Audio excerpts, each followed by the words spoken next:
అన్నదాత అన్నదాత మీ అన్నదాత చెమటోడ్చి ఆహారాన్నందించే రైతన్నా అనునిత్యం నీ కండదండగా నిలిచే నేస్తం ఎవరన్నా అన్నదాత అన్నదాత మీ అన్నదాత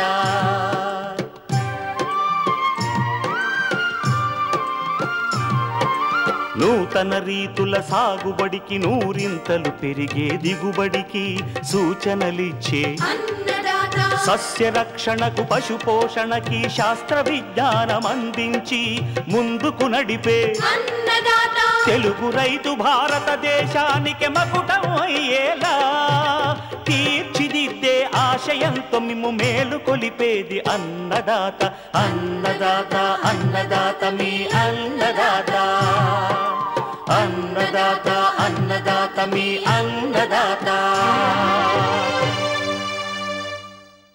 అన్నదాత ప్రేక్షకులకు నమస్కారం.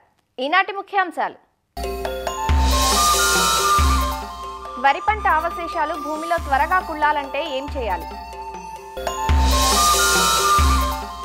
అధిక దిగుబడుల కోసం కార్సీ చెరుకు తోటల్లో చేపట్టాల్సిన యాజమాన్యం. ఇంకా జై కిసాన్ వ్యవసాయ సమాచారం.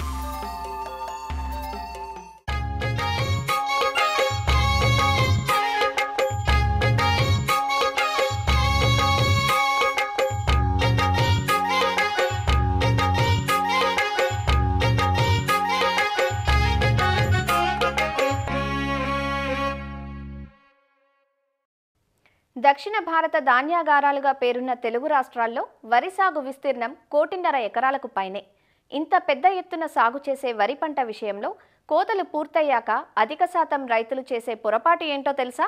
పంట అవశేషాలను తగలపెట్టడం. వరి గడ్డిని కాల్చివేయటం వల్ల జరిగేదేంటో తెలుసా? కాల్చటం వల్ల భూమిలో ఉండే విలువైన సూక్ష్మరాశి నశించిపోతుంది. అంతేకాదు, కార్బన్ మోనాక్సైడ్, మీథేన్ వంటి హానికర వాయువులు గాలిలోకి చేరుతాయి. గాలిలో కాలుష్యంతో పాటు ఎన్నో నష్టాలు కలుగుతున్నాయి. మరి పంట కోతల అనంతరం వరిగడ్డి వ్యర్థాలను ఏం చేయాలి? రైతుల ముందున్న సురక్షిత మార్గాలేంటి? ఇలాంటి వ్యర్థాలు భూమిలో త్వరగా కలిసిపోవడానికి ఎలాంటి ఉపాయాలున్నాయి? ఆచార్య ఎన్జీ రంగా వ్యవసాయ విశ్వవిద్యాలయం పరిశోధనా సంచాలకులు డాక్టర్ పివి సత్యనారాయణ రైతులకిస్తున్న సూచనలను ఇప్పుడు తెలుసుకుందాం.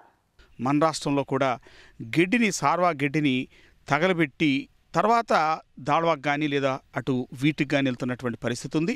సుమారుగా మనకు తెలుసు, ఇటీవల కాలంలో మెకనైజేషన్ పెరగటం వల్ల, అంటే మిషన్ తోటి కోతలు కోయటం వల్ల గడ్డి దాదాపుగా 1.5 నుంచి 2 టన్నుల గడ్డి ఒక ఎకరానికి మనకి పొలంలో ఉండిపోతుంది. దాన్ని త్వరగా కుళ్ళబెట్టే విధానాన్ని అవలంబించినట్టయితే అది బాగా కులుతుంది. కానీ రైతులు ఏంటంటే దాన్ని తగలబెట్టేసి తర్వాత దాన్ని దమ్ము చేస్తున్నారు. ఈ విధంగా మనం ఒక సుమారుగా 1.5 టన్నుల నుంచి 2 టన్నులు ఒక ఎకరానికి గడ్డిని తగలబెట్టడం వల్ల మనకి పంటకి అటు అనేక పోషకాలు అందకుండా పోవడంతో పాటు ఈ వాతావరణంలో, పర్యావరణానికి కూడా మనం తీవ్రమైనటువంటి నష్టాన్ని చేస్తున్నాం. అంటే కలుషితం బాగా పెరుగుతుంది, పొల్యూషన్ బాగా పెరుగుతుంది. దీన్ని హరికట్టి ఆ గడ్డిని ఏ విధంగా పొలంలో కలయదునటం వల్ల ఏం ఉపయోగాలు ఉంటాయో చూద్దాం. మీకు తెలుసు, గడ్డిని బాగా కలయదునటం వల్ల దాంట్లో ఉన్నటువంటి నత్రజని కానీ, భాస్వరం కానీ, అటు పొటాష్ కానీ, కొద్దిమేర ఉన్నటువంటి ఎరువులు, అలాగే సూక్ష్మ పోషకాలు కూడా భూమిలో మనం కలదిన్న తర్వాత దాదాపు 30 నుంచి 90 రోజుల మధ్య దాంట్లో ఉన్నటువంటి పోషకాలన్నీ కూడా మనకి తదుపరి పంటకి ఈ పోషకాలు మనకి బాగా పుష్కలంగా అందించిన వాళ్ళం అవుతాం. కాబట్టి దాదాపుగా ఏంటంటే మనకి ఒక 1.5 నుంచి 2 టన్నులు మనం కలదిన్నప్పుడు దాదాపు మనం తదుపరి పంటకి వేయాల్సినటువంటి పోషకాలని దాదాపు 30 నుంచి 40% కూడా తగ్గించుకోవటం ఆస్కారం ఉంటుంది. అది నత్రజని కానీ, భాస్వరం కానీ, ఇతర పోషకాలు కానీ మనం తగ్గించుకుంటే వల్ల ఎరువుల మీద సాగు ఖర్చు కూడా గణనీయంగా తగ్గుద్ది. దీంతో పాటుగా మనం ఈ ప్రక్రియని, అంటే ఈ గడ్డిని తగలపెట్టకుండా పొలంలో కలయదున్ని దమ్ము చేసి కలయదున్ని చేయటం వల్ల 3 నుంచి 5 సంవత్సరాలు అది ఏకపాటుగా చేయటం వల్ల దాంట్లో సేంద్రీయ కార్బన్ శాతం కూడా మనకి గణనీయంగా పెరగటానికి ఆస్కారం ఉంది. ఎప్పుడైతే సేంద్రీయ కార్బన్ పెరిగిందో, ఎప్పుడైతే పోషకాలు భూమికి నిలకడగా ఈ దమ్ము చేసి అందించగలుగుతున్నామో మనకేంటంటే ఒక రకంగా చెప్పాలంటే ఒక ఆర్గానిక్ ఫార్మింగ్ వైపు కొంత, అంటే మిశ్రమంగా ఆర్గానిక్ ఫార్మింగ్ వైపు కూడా మనం చేస్తున్న వాళ్ళం అవుతాం. ఆ విధంగా సాగు ఖర్చు గణనీయంగా తగ్గటం రైతుకి మనం చూస్తూ ఉన్నాం. అలాగే భూసార పరిరక్షణ కూడా జరుగుతుంది. ఈ ప్రక్రియ ఏ విధంగా చేసుకోవాలి? ఇప్పుడు మీకు తెలుసు, మిషన్ కోత తదనంతరం రైతులు తగలబెడుతున్నారు. దీన్ని తగలబెట్టకుండా అక్కడ ఏ విధంగా చేయాలని చూద్దాం. పొలంలో నీరు పెట్టి దాన్ని మనం కేజ్ వీల్స్ తోటి బాగా దమ్ము చేసేసి ఒకసారి దమ్ము అయిన తర్వాత దాంట్లో ఒక ఎకరానికి 50 కిలోలు సూపర్ ఫాస్ఫేట్, సింగిల్ సూపర్ ఫాస్ఫేట్తో పాటు 10 నుంచి 15 కిలోలు యూరియా కలిపి కనుక వేసుకుని మళ్ళీ 3-4 రోజుల తర్వాత దమ్ము చేసుకుని తర్వాత వారం రోజుల తర్వాత ఆఖరి దమ్ము చేసుకున్నట్టయితే ఎప్పుడైతే ఈ ఎరువు అంటే అటు సూపర్ ఫాస్ఫేటు అటు నత్రజని కలిపి మనం కలయిదున్నటువంటి గడ్డి కలయిదున్నటువంటి భూమికి అందిస్తున్నామో దాదాపుగా ఏంటంటే సూక్ష్మజీవుల సంఖ్య బాగా గణనీయంగా వృద్ధి చెంది ఈ కులటం ప్రాసెస్ ఏదవుతుందో డికంపోజిషన్ ప్రాసెస్ స్పీడ్గా అవుతుంది. ఈ గడ్డి అంతా కూడా బాగా పర్ఫెక్ట్గా కలయిదున్నబడి దాంట్లో పూర్తిగా అది డికంపోజ్ జరిగి కుళ్ళి దాంట్లో ఉన్న పోషకాలు కూడా దాదాపు 30 రోజుల తర్వాత మనం పొలానికి అందించిన అవుతాం. ఇది చేయటం చాలా తేలిక. దీంతో పాటుగా ఇటీవల కాలంలో కలయిదున్నటువంటి గడ్డి బాగా త్వరగా కొలటాకి ఈ డీకంపోజర్స్ అని రకరకాల డీకంపోజర్స్ ఈ మధ్యకాలంలో గత 4-5 సంవత్సరాల నుంచి మనకి అందుబాటులో వచ్చినాయి. ఈ డీకంపోజర్స్ను ఉపయోగించడం వల్ల కూడా చాలా సులువుగా కూడా బాగా కుళ్ళిపోయి త్వరగా దాన్ని మాగి మన పొలానికి అందించడం అవుతాం. ఇది ఏ విధంగా దీన్ని మనం ఈ డీకంపోజర్స్ని పొలానికి అప్లై చేయాలి అన్న దాన్ని చూసుకుందాం. ముందుగా పోసా డీకంపోజర్ అయినట్టయితే ఇది దాదాపు 2 క్యాప్సూల్స్ ఈ పోసా డీకంపోజరు 1 ఎకరానికి అవసరం అవుతాయి. దీన్ని ఏ విధంగా తయారు చేసుకోవాలని చూసినట్టయితే 5 లీటర్ల నీటిలో దాదాపుగా 1/4 కిలో బెల్లాన్ని వేసి బాగా మరిగించి ఈ ద్రావణం చల్లారిన తర్వాత 50 గ్రాములు శనగపిండి అలాగే ఈ 2 క్యాప్సూల్స్ కలిపేసి దీన్ని దాదాపు 4 నుంచి 6 రోజులు బాగా అంటే నిలవగట్టుకున్నట్టయితే అందులో ఉన్నటువంటి సూక్ష్మజీవులు ముఖ్యంగా బ్యాక్టీరియా అదర్ సూక్ష్మజీవులు వృద్ధి చెందుతాయి. దీన్ని 4 నుంచి 6 రోజులు ఆ విధంగా మనం ఉంచుకున్న తర్వాత దాదాపుగా 200 లీటర్ల నీటిలో ఈ 5 లీటర్ల ద్రావణాన్ని ఏదైతే ఈ బెల్లము అలాగే శనగపిండి కలిపి అలాగే 2 క్యాప్సూల్స్ ఉన్న ద్రావణాన్ని కలుపుకుని మన పొలం అంతా సమానంగా పిచికారీ చేసుకున్నట్టయితే దాదాపు 15 నుంచి 20 రోజుల్లో మన గడ్డి అది మనం నాటే సమయానికి బాగా డికంపోజ్ అయ్యి దాంట్లో ఉన్నటువంటి పోషకాలు కూడా భూమికి లభ్యమయ్యేటువంటి ఆస్కారం చాలా ఎక్కువ ఉంటుంది. దీంతో పాటుగా గజియాబార్ డికంపోజర్ కూడా బాగా విస్తృత స్థాయిలో దీన్ని కూడా తీసుకొస్తున్నారు. దీన్ని చూసినట్టయితే దాదాపు 200 లీటర్ల నీరు మనకి తీసుకుని అందులో 2 కిలోలు బెల్లాన్ని బాగా పౌడర్ చేసిన బెల్లాన్ని వేసి దాన్ని బాగా కర్రతోటి కలయిదున్ని బాగా తిప్పుకుని దాంట్లో ఒక ప్యాకెట్ గజియాబార్ ప్యాకెట్ని కలిపేసుకుని దీన్ని మనం కొన్ని రోజులు అంటే ద్రావణాన్ని బాగా కలిపి 1-2 రోజులు నిల్వ ఉంచుకుని పొలం అంతా కూడా పిచికారీ చేసుకున్నట్టయితే 10 నుంచి 15 రోజుల్లో ఈ సూక్ష్మజీవుల వృద్ధి విపరీతంగా పెరిగి మన గడ్డి కూడా బాగా మాగి కుళ్ళి భూమికి అందించడం అవుతాం. దీంతో పాటుగా ఆచార్య ఎన్జీ రంగా యాంగ్రూ డెవలప్ చేసినటువంటి డికంపోజర్ని చూసుకున్నట్టయితే ఇందులో 2 ఉన్నాయి. డికంపోజర్ ఏ, డికంపోజర్ బి అని 2 ఉన్నాయి. మనకి సుమారుగా 50 నుంచి 100 కిలోలు గెత్తం అంటే పశువుల ఎరువు అంటాం. బాగా మాగిన పశువు ఎరువులో డికంపోజర్ ఏ 1 కిలో, డికంపోజర్ బి 1 కిలో ఈ రెండింటిని ఈ గెత్తంలో అంటే ఈ ఫార్మాట్ మెన్యూర్లో బాగా కలుపుకుని దాని పొలమంతా కూడా వేసుకున్నట్టయితే అక్కడ డికంపోజర్ ఏ, డికంపోజర్ బిలో ఉన్నటువంటి సూక్ష్మజీవులు సమానంగా అంటే ఎప్పుడైతే మనం ఫార్మాట్ మెన్యూర్ వేసుకున్నాం సూక్ష్మజీవులు కూడా బాగా గణనీయంగా వృద్ధి చెంది అది మనకి గడ్డిని బాగా త్వరగా కొల్లించడానికి ఉపయోగపడుతుంది. ఈ విధంగా నేను చెప్పినటువంటి 4 విధానాల్లో మనం ఈ గడ్డిని మనం పూర్తిగా కలయదునుకుని అది బాగా కుళ్ళి దాని తదనంతరం మనం నాటు వేసినట్లయితే మనకి ఎరువుల వినియోగం గణనీయంగా తగ్గుతంతో పాటు సేంద్రియ కార్బను బాగా పెంచుకున్నాళ్ళం అవుతాం. కాబట్టి కాల్చివేయటం ఆపేసి ఇప్పుడు నేను చెప్పినటువంటి ప్రక్రియలో గడ్డిని కనుక మనం కలయదునుకున్నట్టయితే అది అనేక రకంగా మనం ఉపయోగం ఉంటుందని తెలియజేస్తున్నాం.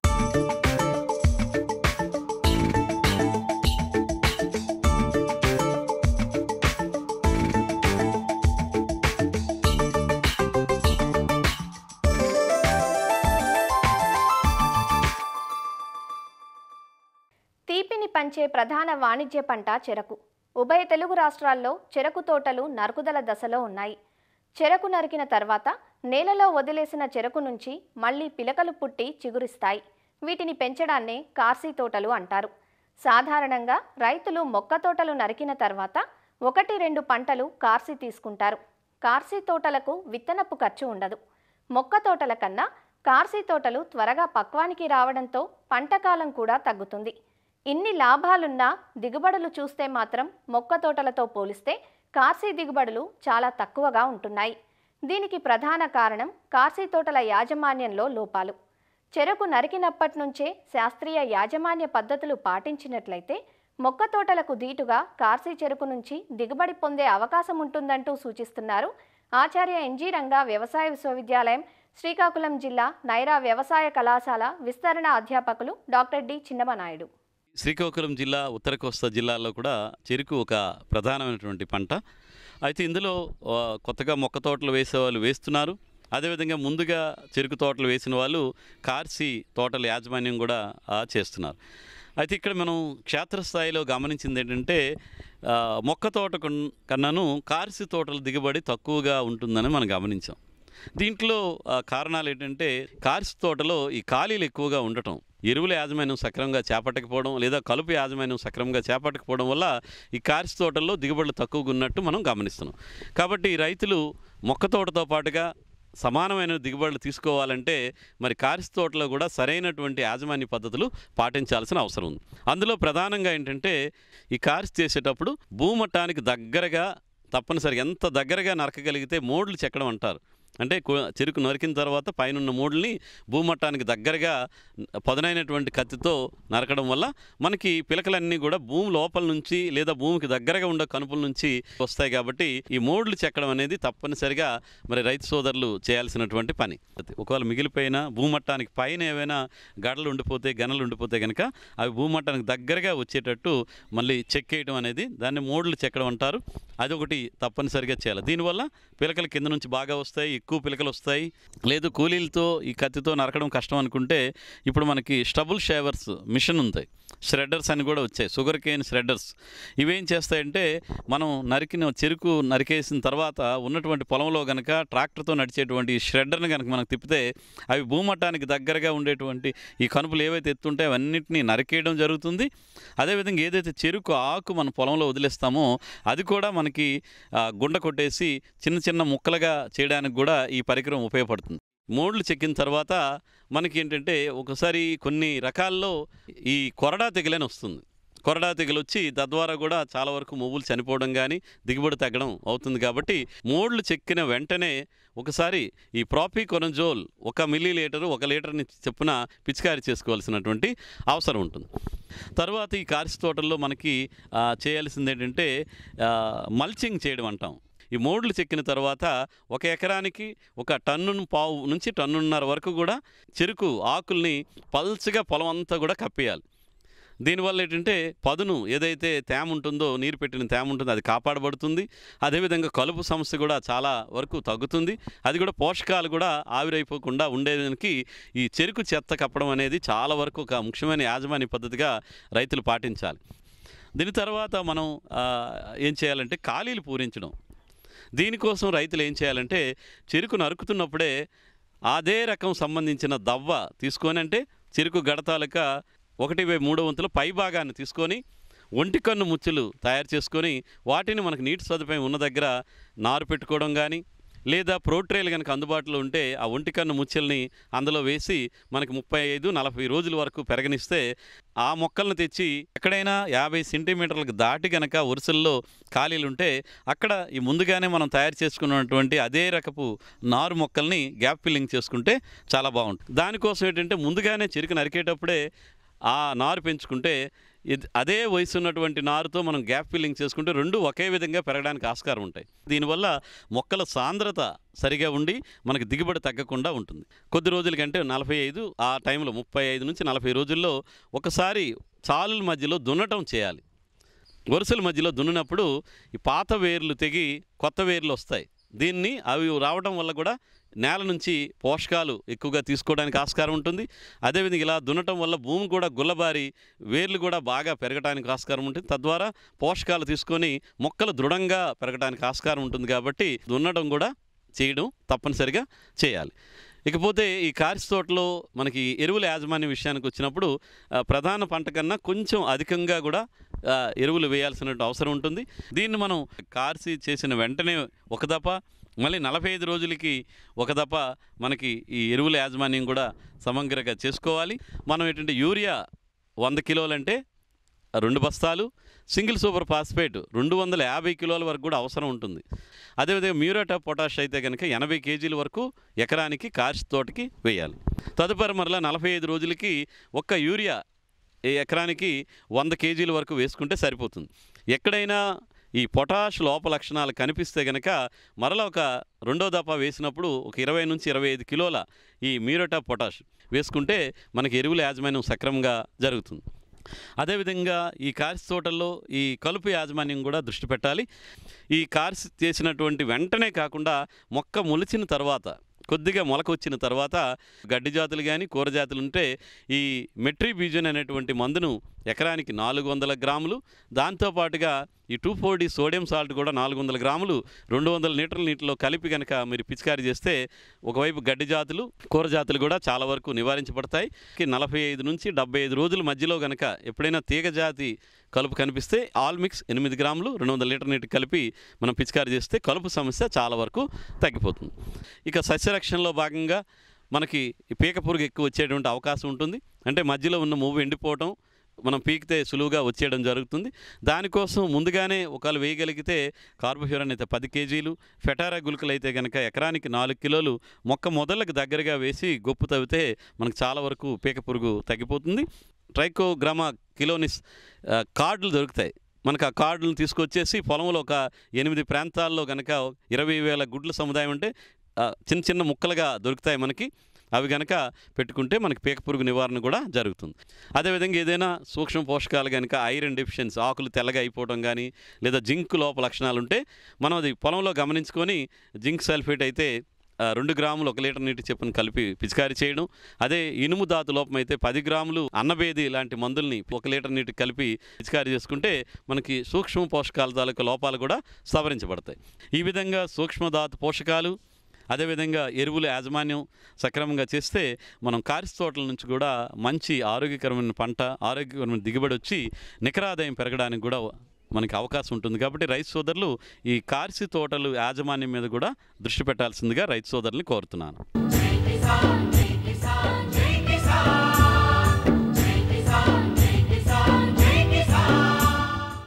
వ్యవసాయ సమాచారం ఇప్పుడు జై కిసాన్లో చూద్దాం. సాగు భూమి పరిమితంగా ఉన్నప్పటికీ సరైన ప్రణాళికతో సాగు చేస్తే అపరిమిత పంటలు పండించి అధిక ఆదాయాన్ని తీసే అవకాశం ఉంటుందంటూ రైతులకు అవగాహన కల్పిస్తున్నారు సంగారెడ్డి జిల్లా జహీరాబాద్ కేవీకే శాస్త్రవేత్తలు. పంట కాలపరిమితిని బట్టి సాగు భూమిని మడులుగా ఏర్పాటు చేసుకుని పంటలు పండించవచ్చంటూ రైతులకు అవగాహన కల్పిస్తున్నారు.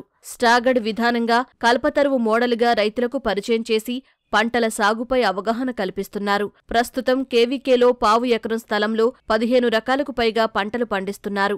ఆకుకూరలు, కూరగాయలు, తీగజాతి పంటలు, పండ్లు వంటివి సాగు చేస్తున్నారు. కల్పతరువు మోడల్ విధానం రైతులకు కలిగే ప్రయోజనాలను వివరిస్తున్నారు సంగారెడ్డి జిల్లా జహీరాబాద్ DDS కృషి విజ్ఞాన కేంద్రం ఉద్యాన శాస్త్రవేత్త శైలజ.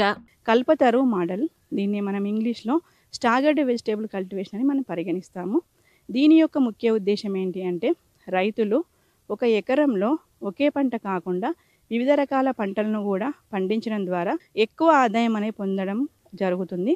సో దాన్ని ఉద్దేశంతోనే మేము ఈ మోడల్ అనేది మేము తీసుకొచ్చాము. 1/4 ఎకరంలో మేము పండిస్తున్నాము. దీంట్లో 15 నుంచి 20 రకాల పంటలు పండించుకోవచ్చును. మనము మొదటగా బెడ్ తయారు చేసుకుంటాము, అంటే దాన్ని మనం తెలుగులో బోధి అంటాము. కంపల్సరిగా మనకు ఈ స్టాగర్డ్ వెజిటేబుల్ కల్టివేషన్లో బోధి పద్ధతిని అనుసరించాలి. ఎందుకంటే డైరెక్ట్గా మనము భూమి మీద వేసుకోవడం వల్ల స్పేస్ అనేది మనకు సరిపోదు. కాబట్టి బోధి తయారు చేసుకున్న తర్వాత రైతులు ఏంటిదంటే బోధి అంచుల చివర ముందుగా మనకు తక్కువ కాల పరిమితి ఉన్న ఆకుకూరలను విత్తుకోవాలి. ఆ తర్వాత ఏంటి అంటే మీడియం డ్యూరేషన్ అంటాము. 45 నుంచి 60 రోజుల కాల పరిమితి ఉన్న పంటల్ని మనము మీడియం డ్యూరేషన్ పంటలుగా పరిగణిస్తాము. దాంట్లో కనుక మనం చూసుకున్నట్టయితే బెండ, బీర్నీసు, గోరుచిక్కుడు, చిక్కుడు అనే రకాలను మనం విత్తుకోవచ్చు. ఆ తర్వాత మనం లాంగ్ డ్యూరేషన్ కనుక చూసుకున్నట్టయితే టమాటా, వంగ, మిరప ఇట్లాంటి రకరకాల పంటలను కూడా విత్తుకోవచ్చు.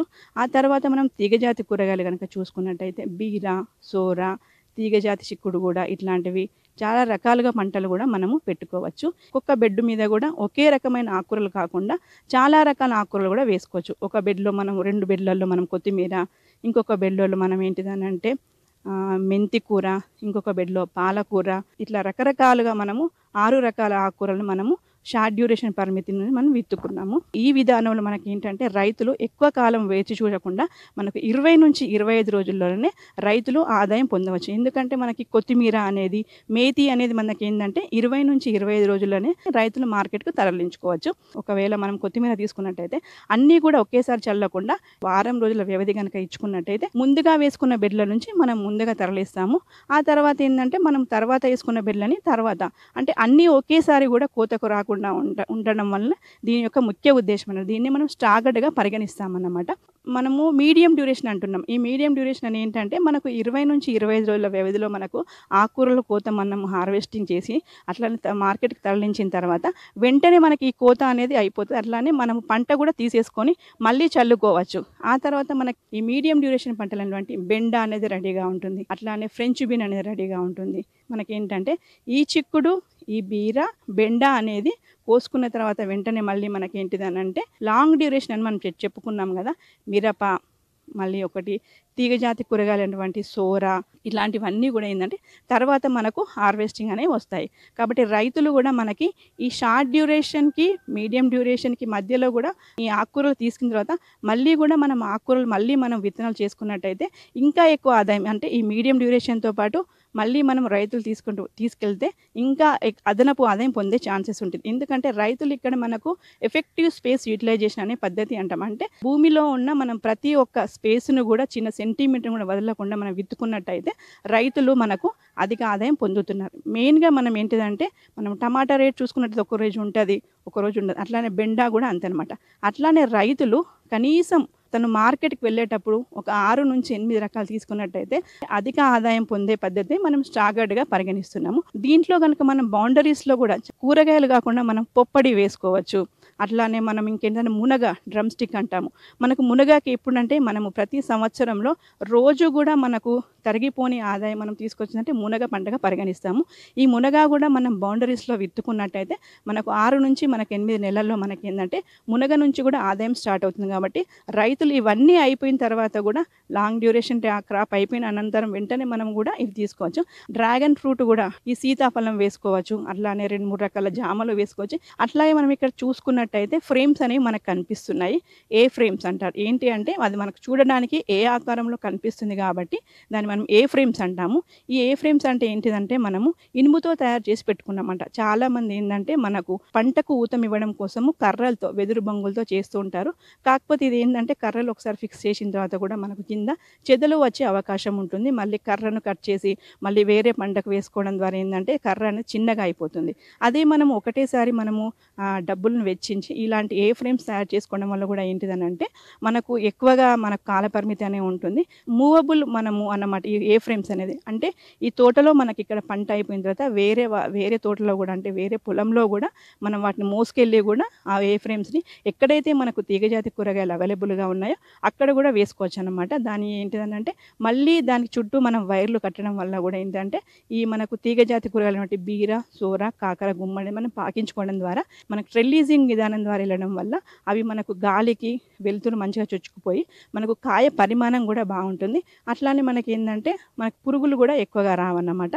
దీనిలో కనుక మేము చూసుకున్నట్టయితే ఇది సేంద్రియంగా పండిస్తున్నాము. మనం ముందుగానే మనం విత్తుకున్న తర్వాత జిగురాకు బుట్టలు కూడా మనం పెట్టుకున్నట్టయితే ఏంటిదంటే ఏదైనా పేను కానీ దోమ కానీ ఉంటే దానికి అతుక్కుంటుంది. మనం వేరే రకాల కెమికల్స్ అంటే రసాయన మందులు కొట్టాల్సిన అవసరం లేదు. అట్లానే కూడా మనం లింగాకర్షక కూడా బుట్టలు కూడా పెట్టుకున్నట్టయితే మనం ఎందుకంటే తీగజాతి కూరగాయలు పెట్టుకున్నాం కాబట్టి ఏమైనా మనకు ఫ్రూట్ ఫ్లై అంటే పండు ఈగలాంటి వచ్చినాయి కూడా అందులో పడిపోతాయి అన్నమాట. దాని యొక్క ఉధృతి చూసుకొని కూడా మనం చిన్నగా వేప నూనె అనేది కూడా మనము పిచికారి చేసుకోవచ్చు. మా కృషి విజ్ఞాన కేంద్రంలో మేము గత సంవత్సరము ఈ స్టాగర్డ్ వెజిటేబుల్ని స్టార్ట్ చేసాము. చాలామంది రైతులు ఇక్కడికి విజిటింగ్ కూడా వచ్చినప్పుడు అడుగుతూ ఉన్నారు. ఎవరికైనా ఇంట్రెస్ట్ ఉన్న రైతులకు కూడా మేము శిక్షణలు కూడా మా కేవీకే ద్వారా అందిస్తాము. అట్లానే కూడా రైతులు కూడా చాలామంది అంటే ఓపెన్ పాలినేటివ్ వెరైటీస్ అడుగుతున్నాము. మా దగ్గర ఉన్న మేము అందిస్తాం. లేదు అని అంటే మనకు ఎన్ఏసి నేషనల్ సీడ్ కార్పొరేషన్ అనేది మనకు సికింద్రాబాద్ లాలాగూడలో ఉంది. అట్లానే Indian institute of horticulture research స్టేషన్లో ఓపెన్ పాలినేటరీ వెరైటీస్ అనేవి మనకు దొరుకుతాయి. లేదు అంటే మేము తెప్పించమన్నా తెప్పిస్తాము. ఒకటే పంట మోనోక్రాప్ వేయకుండా వివిధ రకాల పంటలను కూడా ఈ బెడ్ సిస్టమ్ అనేది ఫాలో అయ్యి కూడా ఈ బెడ్ అంచుల చివర కూడా వేసుకోవడం వల్ల కూడా రైతులు అదనపు ఆదాయం సాధించవచ్చని మేము కోరుకుంటున్నాము. మరిన్ని విభిన్న అంశాలతో రేపటి అన్నదాతలో మళ్ళీ కలుసుకుందాం. నమస్కారం. అన్నదాతలు తమ సందేహాలు సమస్యలను 1800 425 టోల్ ఫ్రీ నెంబర్లో ఉదయం 10 గంటల నుంచి 11 గంటల మధ్య పని దినాలలో సంప్రదించగలరు. ఈ కార్యక్రమాన్ని యూట్యూబ్లో www.youtube.com/annadaata ETV లింక్ ద్వారా వీక్షించవచ్చు.